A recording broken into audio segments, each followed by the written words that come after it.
Pronto, Pronto. então, doutor Silon, a aula é toda sua. Tá, ok. Desculpem a falha, tá? É porque depois da LGPD, a Reddor ele criou uma série de problemas em relação ao uso do Meet.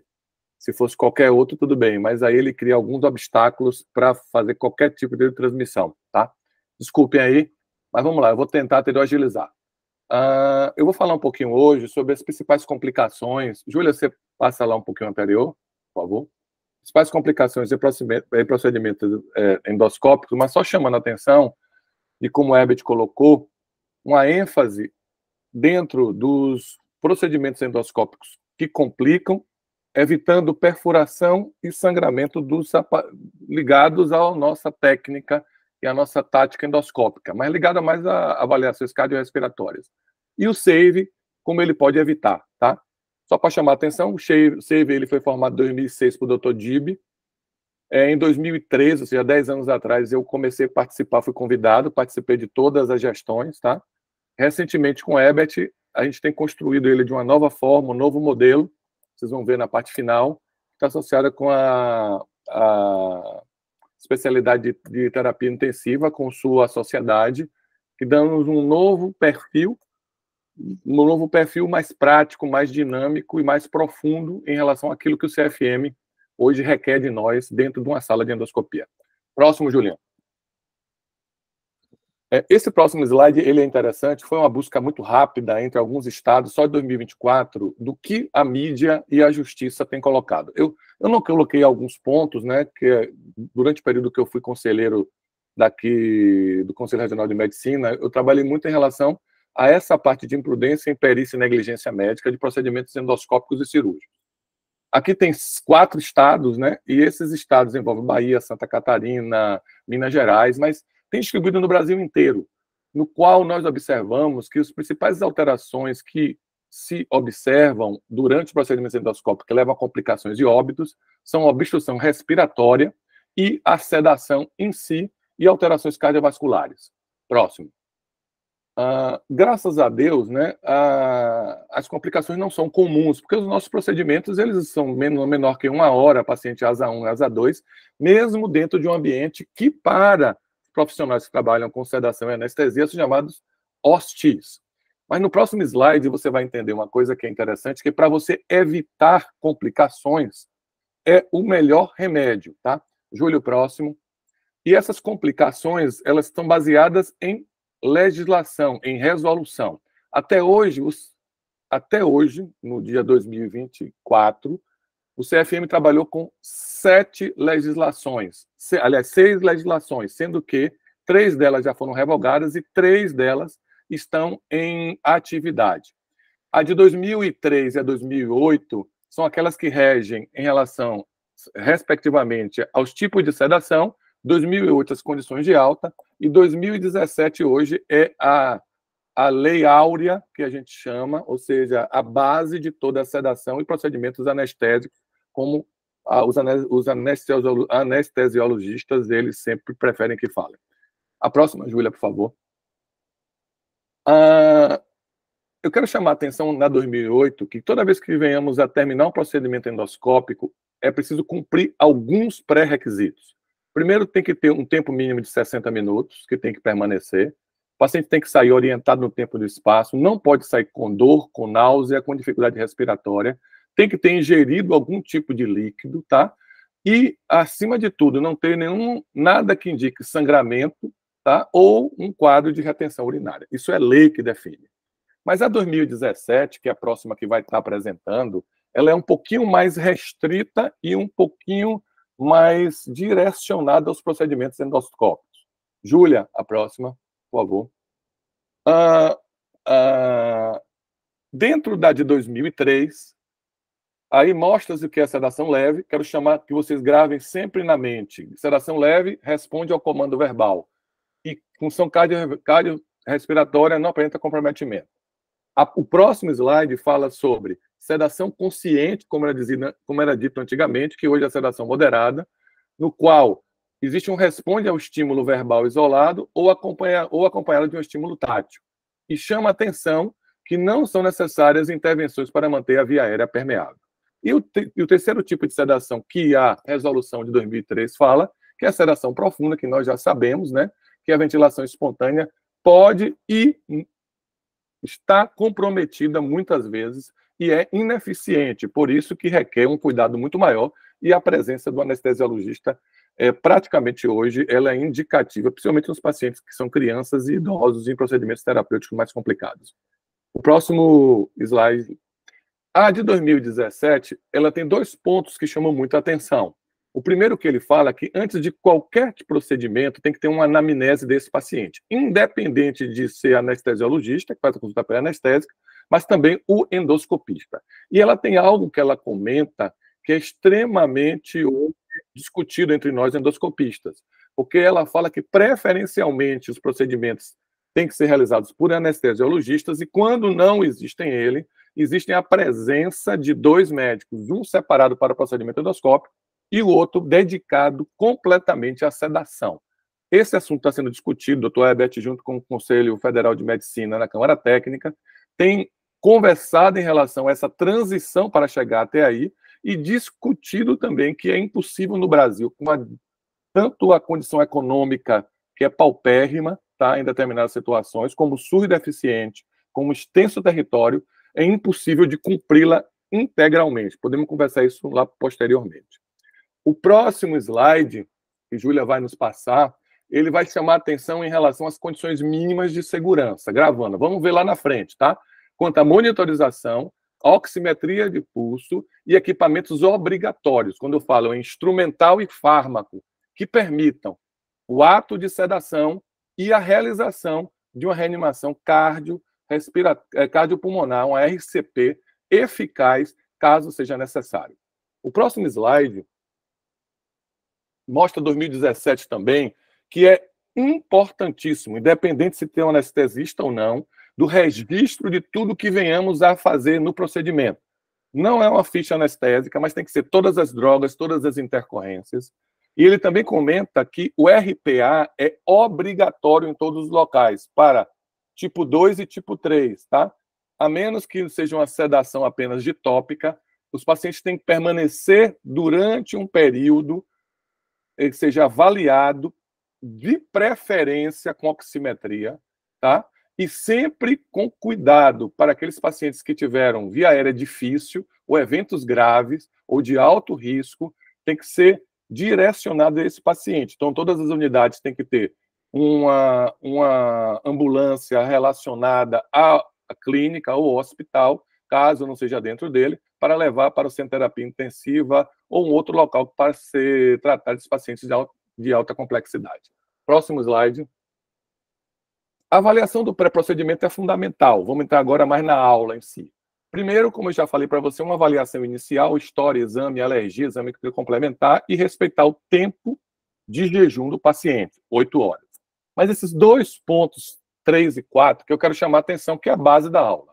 Primeiro, todo mundo tem que fazer o checklist da infraestrutura no qual você tem, que vocês vão ver lá na frente. E segundo, todo endoscopista tem que saber selecionar os pacientes que são indicados ou não para realizar com o anestesiologista. O próximo slide ele vai ser bem claro em relação a esse checklist.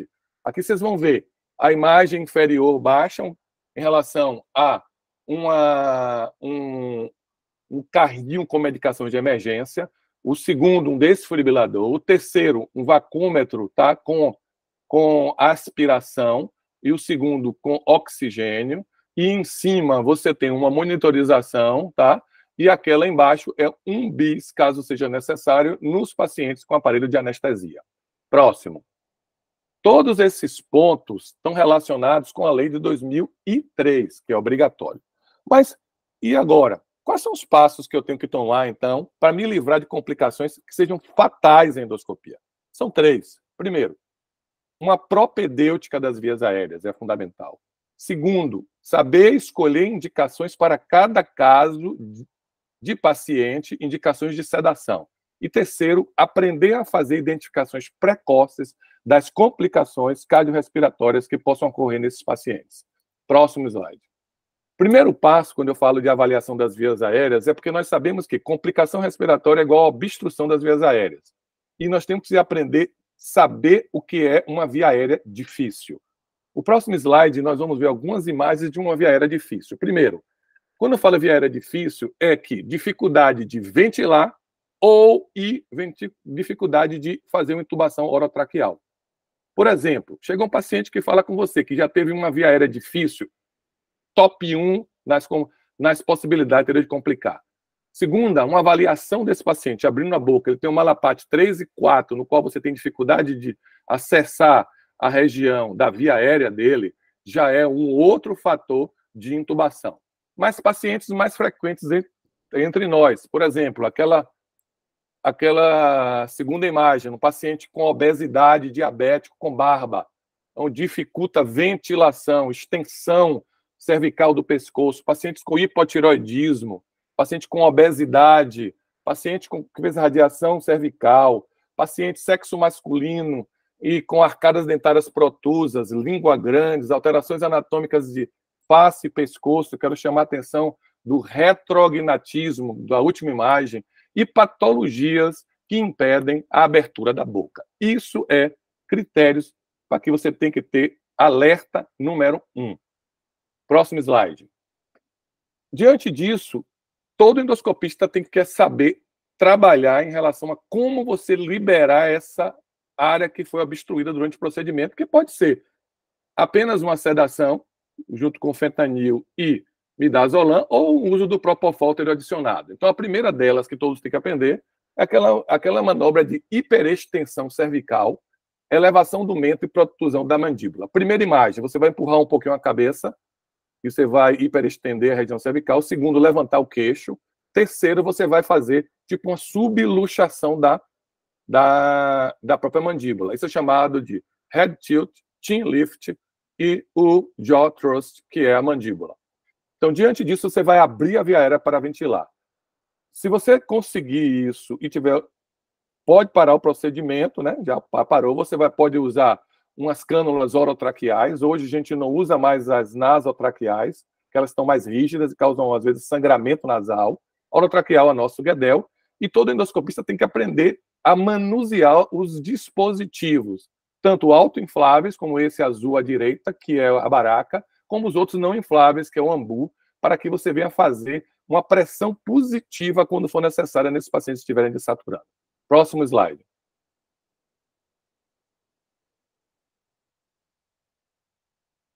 Próximo, Júlia. Eu passei, mas não está atualizando para vocês. Eu já estou no... Você quer tirar do modo apresentação e... talvez colocar de novo, sair e entrar de novo. Só um instante.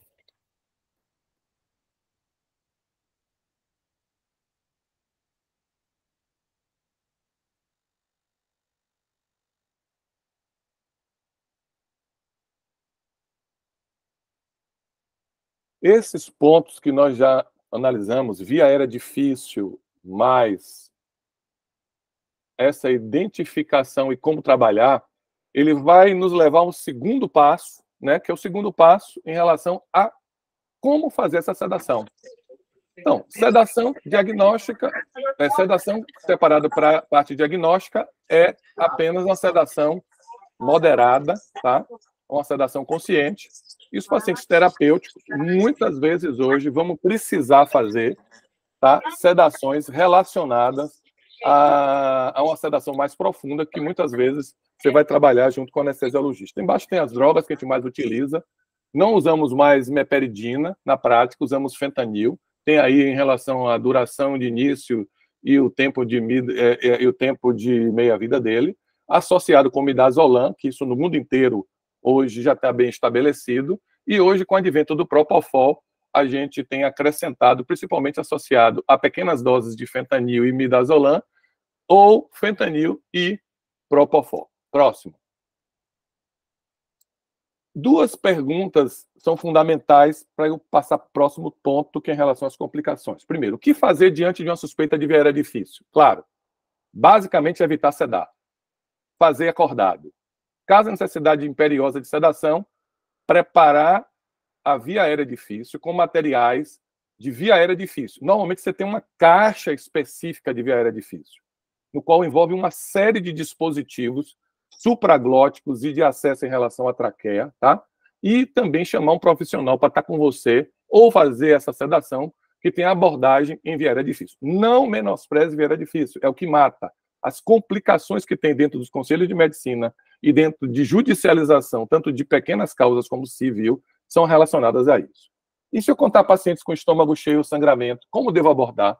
Devem ser sedados apenas por pessoas habilitadas e experientes. Se não tiver, é melhor não sedar esses pacientes, fazerem acordados.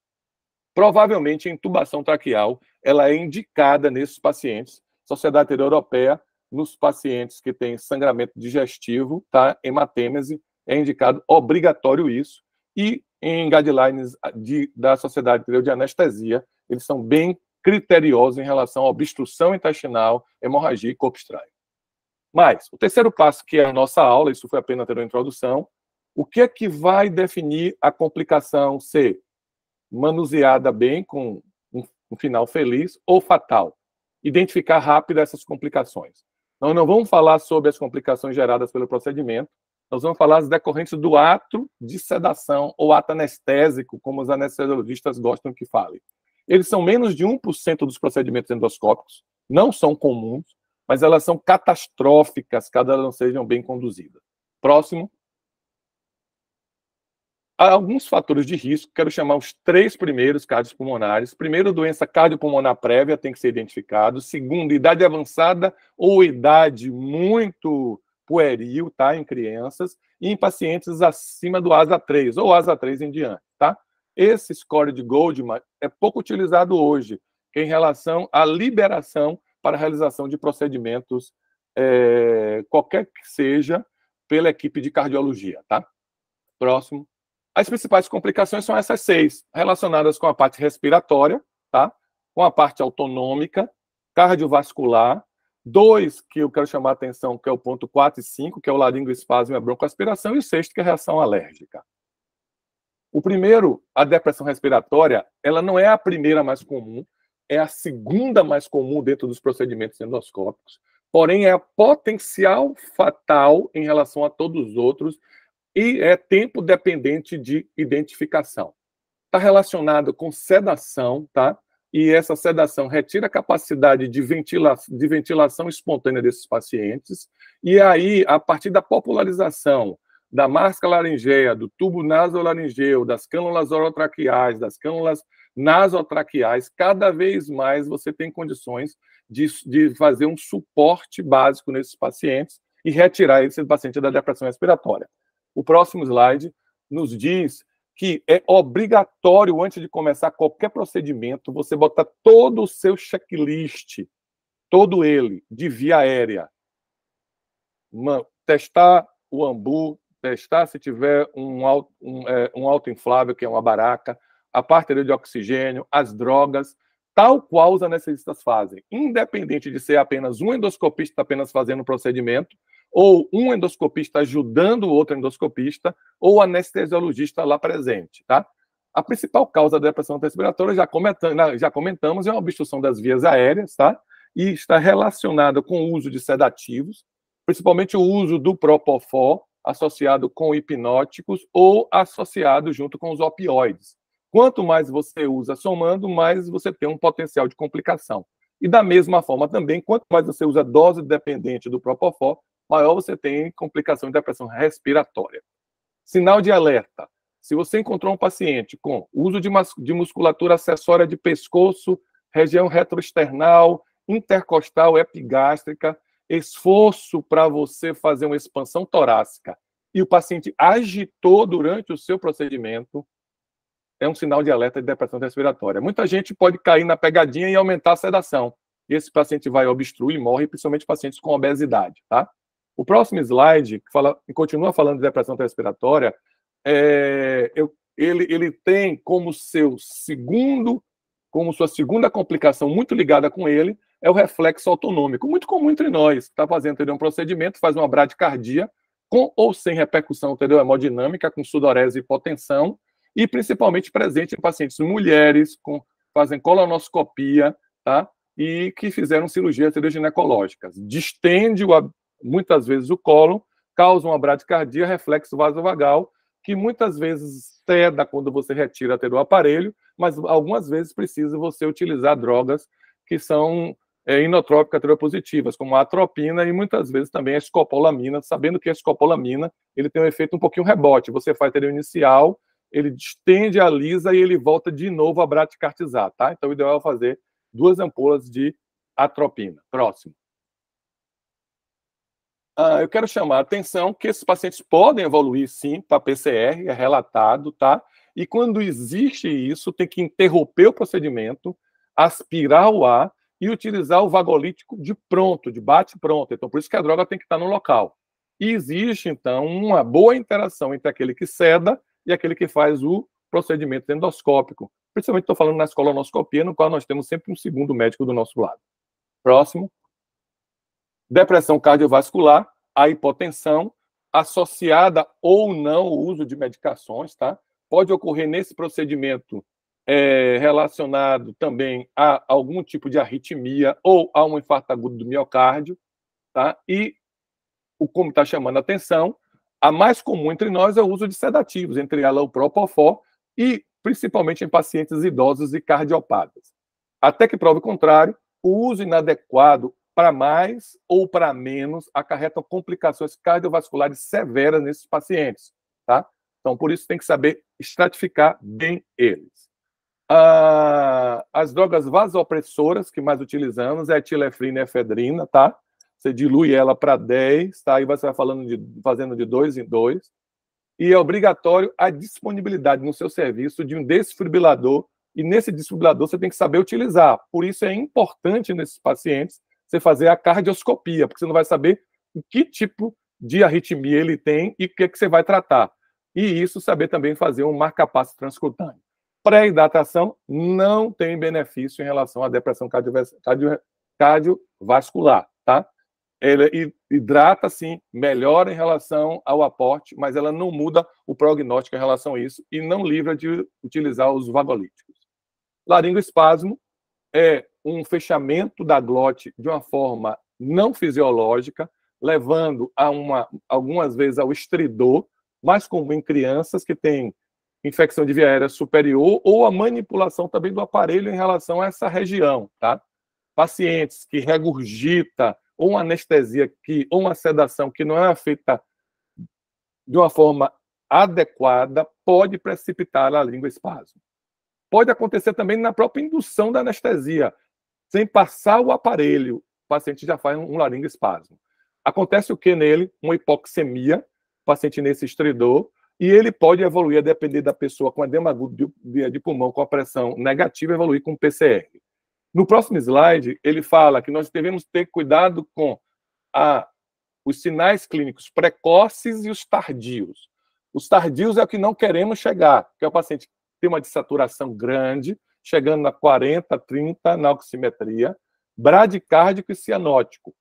Aí, nessa forma, tem que tomar todo um cuidado, porque esse paciente é difícil manipulação e muitas vezes são refratários, sendo necessário o uso de succinilcolina e intubação. Mas a grande maioria das vezes, você aumentando a pressão positiva na FO2, botando uma máscara, você removendo o estímulo, limpando a secreção, após ter feito o deslocamento anterior da mandíbula, esses pacientes com muito cuidado, né, com muita paciência, você superficializando, na maioria das vezes, a sedação, esse paciente sai bem e sai tranquilo com o seu comando, tá?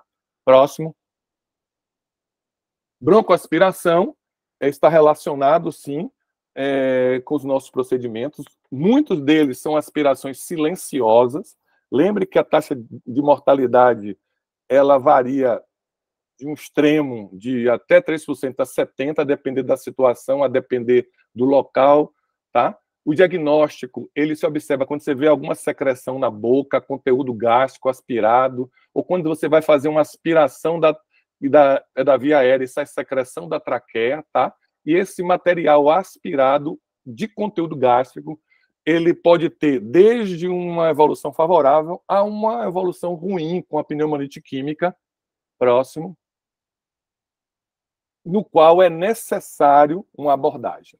Quais são os fatores que temos que ter cuidado nas endoscopias? Pacientes obesos com hérnia de hiato, diabéticos, pacientes tabagistas, pacientes renais crônicos, pacientes grávidas ou com tumores obstrutivos, megaesôfago e procedimentos de urgência, corpo estranho, hemorragia digestiva e obstrução intestinal. Próximo. Broncoaspiração, o que a gente tem que evitar é saber minimamente química, tá? Porque ela pode evoluir num quadro mais complicado, no qual cai essa secreção na via aérea, tá? E ele leva um quadro que pode chegar a um extremo de um SARA, tá? Então, essa foto aqui é uma foto interessante, que a posição que você coloca o paciente, deixando a secreção descer pela lateral, ela é extremamente importante em relação a isso, tá? As manifestações clínicas variam desde uma dispneia, taquipneia, roncos e sibilos, cianose e, num quadro mais complicado, parada respiratória. Próximo. Tratamento de suporte. Se entrar na UTI, pode fazer uma broncoscopia para você limpar. Não está limpar a via aérea principal. Não está indicado o uso de corticoide e os antibióticos são utilizados apenas em situações especiais. Próximo. A reação alérgica, que vamos para a parte final. Essas reações alérgicas estão associadas com edemas, tanto perioral como generalizado, e com manifestações respiratórias. Chama a atenção que eles iniciam-se apenas a 20 a 30 minutos da administração do fármaco. No próximo slide, nós vamos entender que essas reações alérgicas elas podem ser anafiláticas, quando são de hipersensibilidade imediata, ou anafilactoides, quando estão relacionadas com via alternativa do complemento e liberação direta da histamina. Quer dizer isso? No próximo slide, quando você vai entender que você precisa entender que, a depender da situação, você vai ter uma conduta, tá? Mas, de uma maneira geral, a conduta vamos ter nos pacientes que você tem reação alérgica, você tem que suspender a administração do fármaco. Exemplo, se for um hemoderivado, se for um antibiótico que esteja lá utilizando na hora, suspende ele. Segundo, protege as vias aéreas e faz uma pressão positiva de FiO2 com máscara, tá? Às vezes é necessário fazer relaxante muscular nos casos mais complicados, tá? E aí, automaticamente, também saber trabalhar com expansão volêmica e epinefrina. Diluir uma ampola de epinefrina em 20 ml e vai fazendo de 2 em 2, observando como ele evolui. Aí você pode estar colocando corticoide associado, colocando difenidramina, enquanto você chama alguém para te ajudar e levar para um local de emergência de uma sala vermelha ou levar para uma terapia intensiva. Próximo. Eu fiz esse resumo, desculpe que eu fui um pouquinho mais rápido, tá? Mas só para chamar a atenção que a gente tem que entender o procedimento de endoscopia, não apenas o técnico endoscópico, no qual nós fazemos endoscopia digestiva alta, baixa, CPRE, eco, estamos preocupados na identificação de lesões e retirada de lesões. Mas o aspecto do paciente como um todo, ele é super importante. Por isso, o SAVE foi criado. O SAVE, como Carla falou, é um suporte avançado em endoscopia, à SAVA dos anestesistas, ao ACLS dos cardiologistas, ao ATLS dos ortopedistas e assim por diante. Mas o que é que o SAVE tem mudado hoje? No último ano, o Dr. Herbert fez um acordo junto com a AMIB, tá? No qual ele está sendo realizado e aplicado por eles, e que são 3 preceptores, e é dividido em um módulo que é feito teórico, no qual você recebe uma apostila por via online, e vídeos, 9 vídeos em torno de 20 minutos, tá? E também você tem associado a isso um dia de treinamento prático, que esse é em si, no qual repete-se o treinamento, como você vai entender aqui um pouquinho mais na frente, com 3 preceptores. Você vai girar com casos clínicos discutidos em endoscopia e como você abordar essas situações. No final, você recebe um certificado de participação e aprovação pela AMIB, no qual você pode apresentar no local no qual você trabalha, tá? Esse ano já fizemos 2 SAVEs. O primeiro, SAVE AMIB, foi em Belo Horizonte, tá? O segundo foi em São Paulo, todos 2 nesse mês de agosto. Os de São Paulo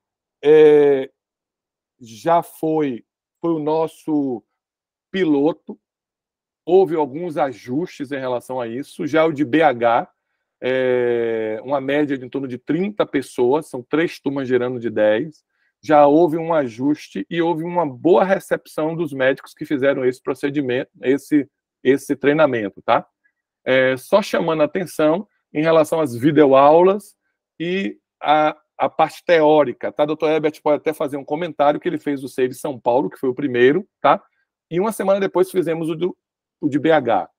Em novembro, nós vamos ter o de Campo Grande, tá? Que vai ser isso, em torno de 30 a 36 pessoas.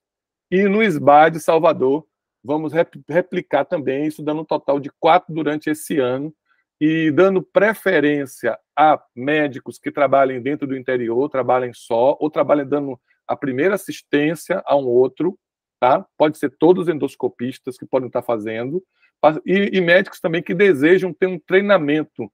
Por quê? Eu quero dizer uma coisa para você, assim, o SAVE, como todos esses treinamentos de suporte, você tem que treinar, além de via aérea, reanimação cardiopulmonar, RCP efetiva.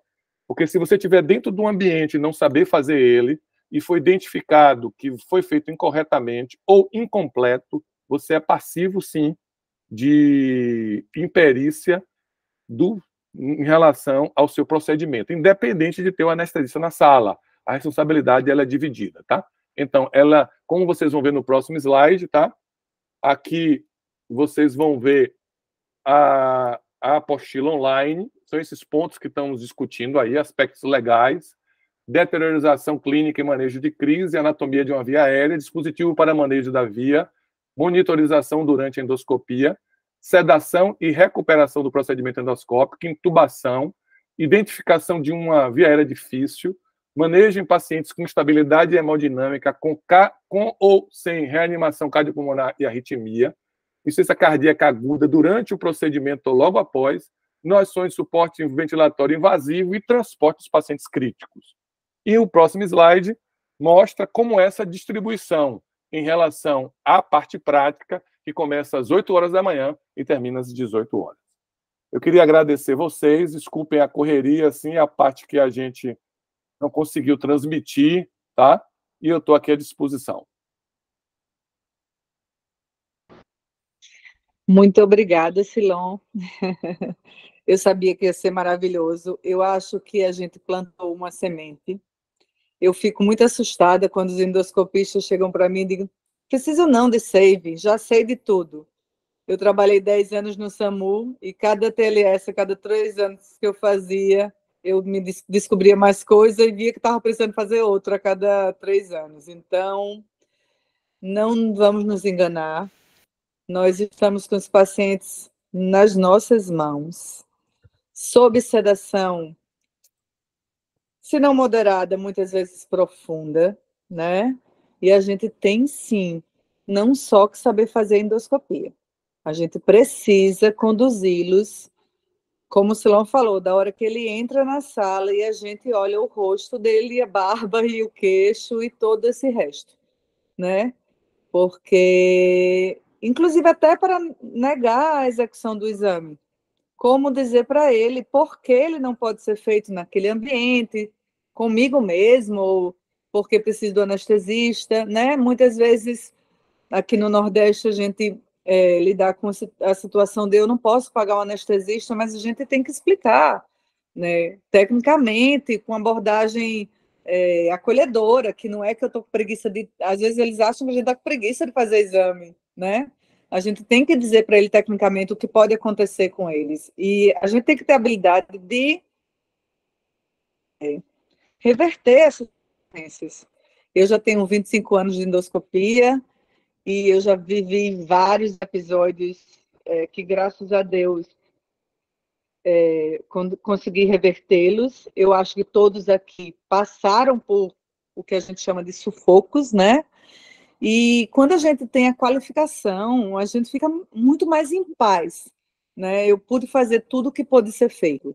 Eu estava na minha mão. Eu sou muito privilegiada, porque trabalho muito mais em hospital do que em clínica, mas já trabalhei em clínica, né? E Eu sei da insegurança que é estar numa sala aqui de lado não tem ninguém que saiba nem o que significa o que eu estou pedindo. Então, a gente precisa disso. Então, esse convite que eu fiz do Silon é não só para nos estimular a esse estudo, mas para chamar a atenção de todos da necessidade. Então, vou passar a palavra para a Marta, que levantou a mão, depois o Herbert, e a quem mais quiser fazer perguntas ao Silon sobre o SAVE. Nós iremos trazer, sim, o SAVE para cá. Talvez não agora, ainda no final desse ano, porque o próximo presidente da SOBED que vai concorrer ao cargo tem o desejo de trazer, então é uma coisa que a gente tem que discutir, que eu não vou brigar com o meu sucessor, mas precisaremos, sim. Tá? Muito obrigada por tudo. Marta, pode falar. Silon, parabéns pela excelente palestra. Você foi muito didático, muito bom ouvir sua fala, realmente muito produtiva. E eu gostaria de colocar o seguinte, Silon.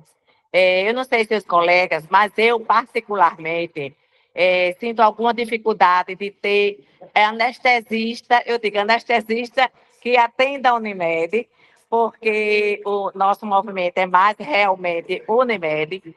E algumas vezes a gente fica a mercê, por mais que você queira ir ali toda hora, mas principalmente, às vezes, nas endoscopias, eu faço algumas endoscopias só. Tenho muito tempo já de profissão, de endoscopia, e já fiz o SAVE algumas vezes. Eu fiz durante os congressos, acho que uns 3, e fiz o aqui de Maceió, como o Herbert falou. Eu acho de uma importância ímpar para todos nós, endoscopistas, que a gente tenha realmente uma base forte para quando acontecer alguma intercorrência, a gente está ali apto a resolver também. Mesmo porque não é só na coluna que pode haver, claro que nós todos sabemos disso, que pode haver alguma complicaçãozinha, na endoscopia também. Na nossa sala, a gente tem tudo que a vigilância sanitária determina, mas mesmo assim você não está, a salvo de qualquer coisa. Então, acho que esse SAVE é muito importante que seja feito sempre, em todos os estados do Brasil, com a maior frequência possível. Eu, particularmente, gostaria de fazer todos os anos, porque quanto mais bagagem você tiver sobre isso, mais seguro você fica. Eu tenho um anestesista, que é o Carlos, que é uma pessoa muito competente, anestesista de mão cheia, mas às vezes ele não pode ir por um motivo ou por outro. Então, nessa lacuna, eu tenho que estar. A colonoscopia, realmente, eu não faço sem anestesista. Se ele não pode ir, eu suspendo. Mas as endoscopias altas, eu faço. Então, eu queria estar sempre, como eu acho que todos os outros colegas, apto a resolver assim, todos os probleminhas que possam aparecer. Muito boa a sua fala, parabéns. Obrigado, Marta. Obrigado, Carlos. É isso mesmo, Carla. A gente tem a mesma dificuldade aqui, viu, Marta? Por exemplo, serviço público não existe anestesiologista, serviço do Centro de Hemorragia Digestiva, existe um anestesista só para resolver todos os procedimentos. Então, de manhã ele fica na CPRE e de tarde ele faz só 2 ou 3 procedimentos. Então, todos os outros 30 a 40 procedimentos é feito com endoscopistas. Então, praticamente hoje, como tem residente lá, eu cedo 30 pacientes, 35 pacientes durante um turno de 12 horas. E aí, é por isso que eu falo para vocês, a realidade que se tem. Então não adianta. Inclusive, nós vamos fazer o curso ao vivo aqui. A primeira coisa que a diretora do hospital falou, junto com o diretor médico, foi: olha, vocês vão ter tudo, mas vocês têm que nos ajudar com anestesista, porque nós não temos para fornecer para vocês nenhum nem 2. Então, hoje, o problema é um problema grave, o doutor Herbert pode até comentar mais. Eu sou um defensor em relação ao preparo do endoscopista para fazer isso e a presença de um segundo médico dentro da realidade que ele tem. Por exemplo, tem cidade do interior do Brasil no qual você vai ter que fazer sozinho mesmo e o CFM vai ter que abalizar isso, mas só que esse médico tem que estar capaz de resolver as complicações e saber identificar aquilo que ele vai fazer e que ele não vai fazer. é mais importante saber o que não fazer do que fazer. Tá? Então, isso que é fundamental. Herbert, com você.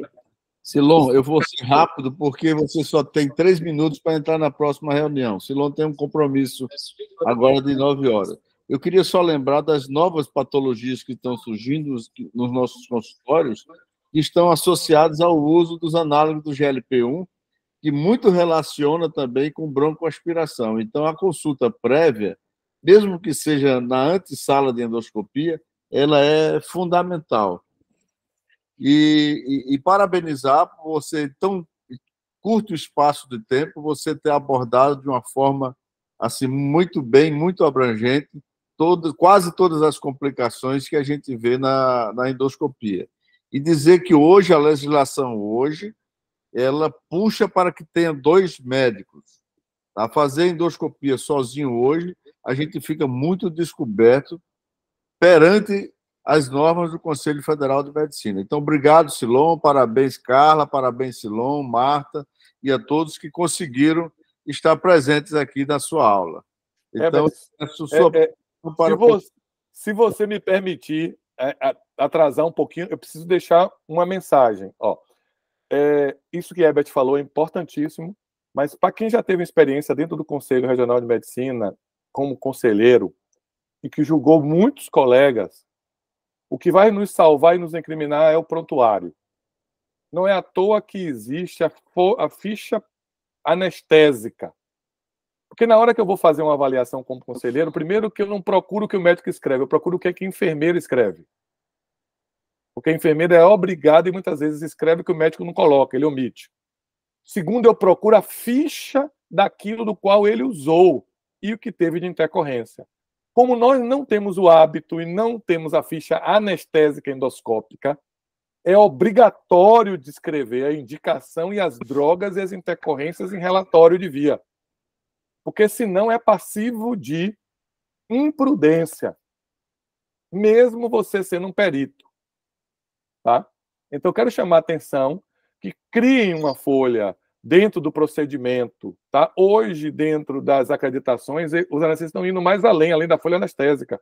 Tem uma folha de gradação em relação a cada indicador. Então, isso vai nos ajudar ou não?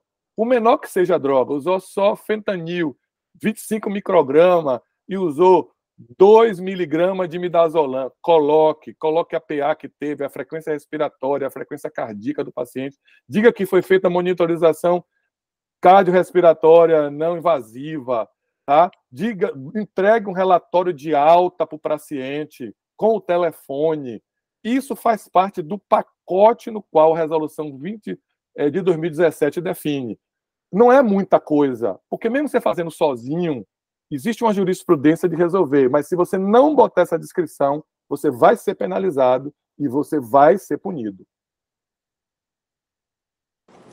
E estamos cada vez sendo processados mais frequentemente. O meu marido também é do CRM, Silon. E eu vejo ele brigando comigo, escreve. E olha que eu sou chata para escrever, mas eu não dou tantos detalhes assim. Então, muito obrigada. Estou muito feliz de lhe ver assim, sorridente, nos encantando sempre. Nos vemos na SBAD, né? E eu quero que todos já fiquem atentos, que assim que a gente datar o Save Maceió, quero que todos vocês estejam aqui, porque eu quero que a sociedade cresça com todo mundo muito bem especializado em tudo. Obrigada a todos e boa noite. Boa noite, obrigado, Carla. Obrigado, pessoal.